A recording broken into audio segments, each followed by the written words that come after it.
Hi, everyone. Here I am again with a South Africa Multiculturalism and Human Rights alumna, Tiffani. Tiffani, would you like to take a moment to introduce yourself? Yes, Molweni. My name is Tiffani Kennedy. I'm a fourth year at the University of Virginia, studying cultural studies and communication with a concentration in human rights. And I studied multiculturalism and human rights in Cape Town in the spring of 2017. 2016, but Oh, yeah. 2016! 2016. You're really talented. You must have learned a lot there from, from the traditional healers to study in the future. Yeah. So now, thank you very much for taking some time here to talk with prospective students, and let's jump right in. Okay. So there are a lot of options for direct enroll down at UCT in Cape Town. There are options to study abroad with other programs there. So what made you choose the SIT program and Cape Town in particular?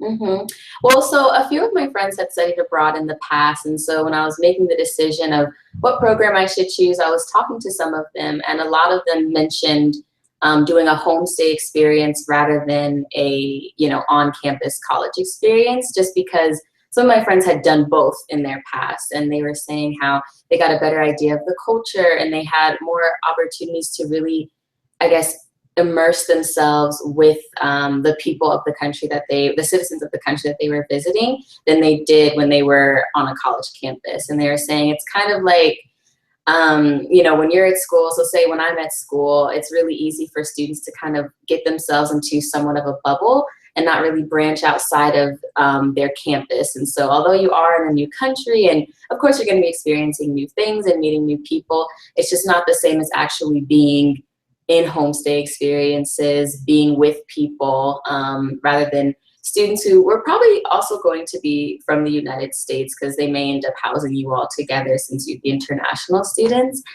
So I chose to do the homestay experience, and I chose SIT just because I really wanted a program that would allow me to learn as much as I could about the culture and kind of be within the culture. And I wasn't sure if I would get that experience had I just been on campus. And definitely down there in Cape Town, the observatory neighborhood can be rather much of a bubble where all the Americans hang out. I actually did observatory for my last one, so I definitely understand. Yeah. So you mentioned the homestay, and usually the next question that comes up is the different aspects of the SIT program. As you said, you lived in a homestay, and it goes from Stellenbosch to Langa to Burkop and out in the Eastern Cape as well. So you're all over the western half of South Africa. But you also mentioned that you lived independently in Observatory, which is a neighborhood in Cape Town, just for those that may not know. So what aspect do you think is your favorite out of the whole SIT experience? Would it be the homestay? Let's see. That's a hard one. I definitely love the homestays, and it surely would have been a completely different experience had I not done the homestays. But I think what my favorite aspect of this program in particular had to be the students that I was studying abroad with, because we were learning really intense things. We're talking about multiculturalism and human rights, and of course, these issues, similar to how they are in the States, are very much a reality of South Africa today. So it got to be very intense, and it helped to have classmates that were very open-minded and that, were understanding. And we're actually, I guess, kind of trying to get to know one another, get to understand one another, even if it took a little bit of time at the beginning. By the end of the program, I would definitely say that we all learned how to have intense conversations with one another and how to really, invest in our academics and how to support one another when and where it was needed. So that was one of my favorite aspects of it, because it kind of, the people you're studying with, because we spend so much time together, we spend every single day together. And so having a good group dynamic definitely added to the program. That is completely understandable, and Cape Town can be quite the melting pot of a city to do that in. So now, with the SIT programs, a big proponent of our programs, or a big option of our programs, is the 4-week independent study at the end, which is a course you take during the time there. So you mentioned you lived in an observatory. Do you want to talk a little bit more about what you did there, what your topic was, and how you proceeded? Yeah, so I lived in observatory with, I believe there were 9 of us from the class in observatory, but it was somewhat in like it was in a house and kind of like a bed and breakfast, so we were all kind of sectioned off in different rooms. The room I was in, there was 5 of us, and it was like a mini apartment, so it was really nice, and I had great roommates. They honestly made the experience everything. And so for my final month, I was studying hip-hop culture in Cape Town, South Africa, and you get 2 different options. You get to do either a social analysis for your ISP or a creative ISP. And so I did a creative one where, of course, I wrote a social analysis of the topic, but in addition to that was a feature article, which was like the creative part of the assignment. And then kind of what I was studying how hip hop empowered, enlightened, and liberated people, and how the specific hip hop collective Sounds of the South, they're a Cape Townian hip hop collective based in Kailicha. I was looking at the work that they did within their community and how, you know, they accomplished those 3 pillars that I mentioned earlier. That sounds absolutely amazing, because the music scene in Cape Town is so vibrant. Yeah, most definitely. It was amazing. And I went to one of their ciphers with 2 other classmates. So it was great, honestly. You know, go online, Sounds of the South with a Z, and look up some of their material because they're amazing. Did you, now this is a complete tangent here. Did you happen to come across the album by Freshly Ground, Take Me to the Dance? No, I didn't, and I've actually not heard of that. Oh, you should definitely look it up. They became very popular when I was a Peace Corps volunteer down there. And they decided to try and meld American hip-hop with African beats and rhythms and sounds and instruments. And it was a rather interesting outcome. Yeah, that's part of what I touched upon in my research, is kind of like how the diaspora, you know, uses different musical elements, and kind of how it's just this almost like a circuitous flow from the continent of Africa to, you know, the Americas, and how all of these music styles and sounds just sort of, I guess, relate to one another and feed off of one another. So it's actually very cool. Yeah.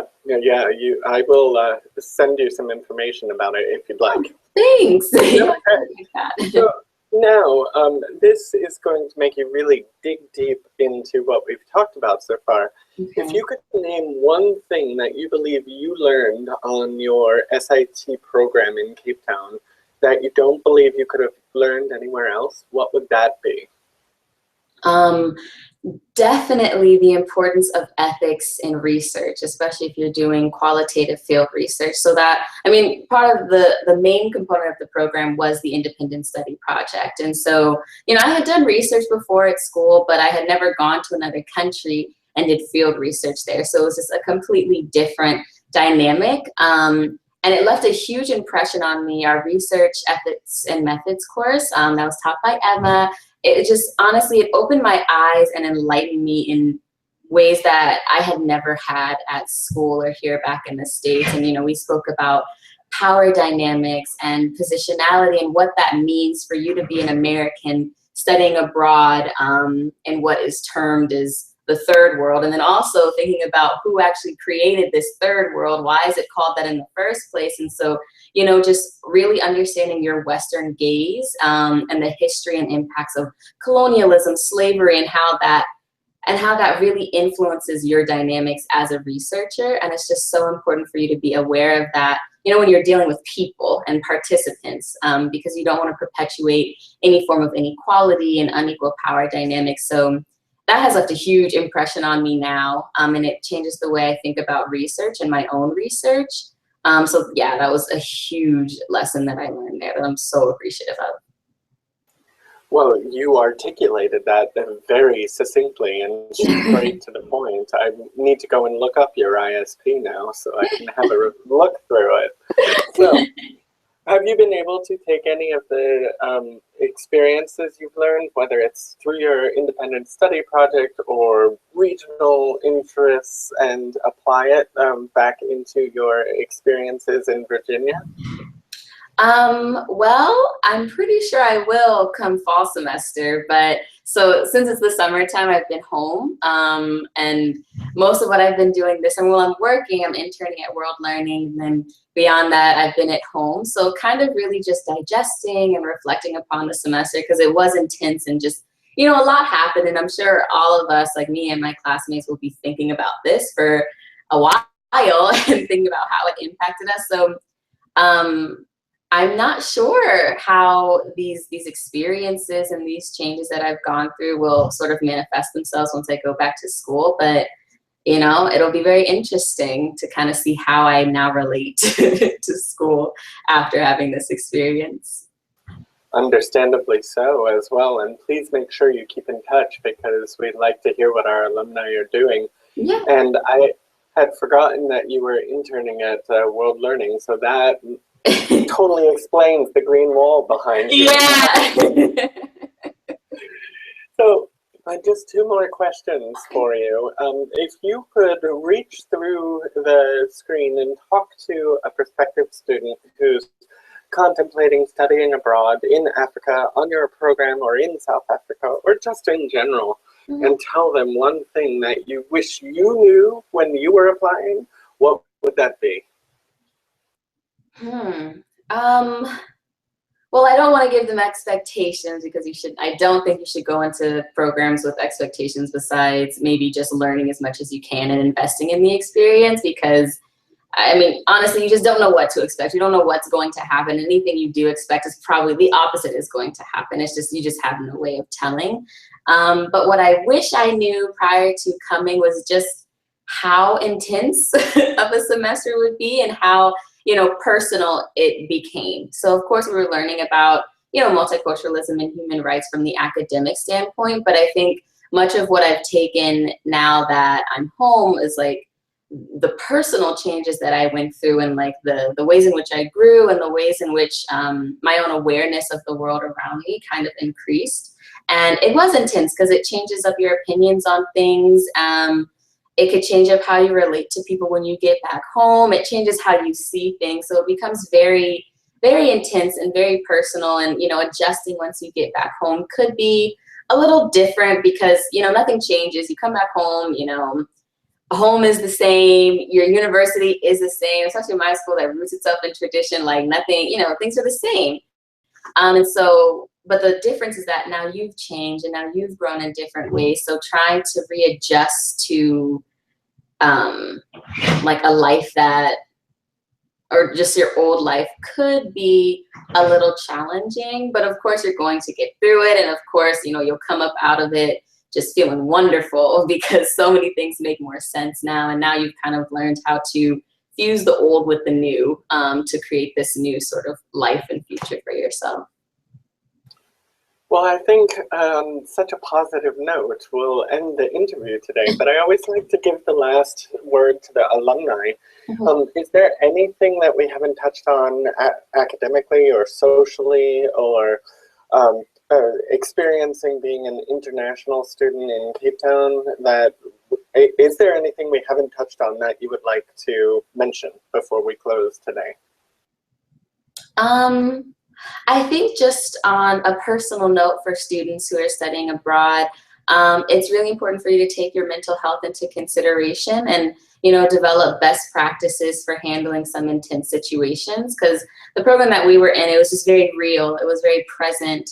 And it also paralleled to a lot of things happening in the States. And so that, you know, it could get to you. It could be frustrating. The conversations you have are very intense because you're talking about race, you're talking about gender, you're talking about inequalities, you're talking about oppression, you're talking about corruption. And, you know, so knowing how to find your center and make sure that you're at peace is going to be extremely important while you're away, because not only are you learning about, you know, really intense topics, you're also adjusting to a new culture. You're trying to, you know, you're learning about yourself a little bit more, because now that you've been removed from your own cultural context, you got to understand yourself a little bit more to be able to adapt to another one.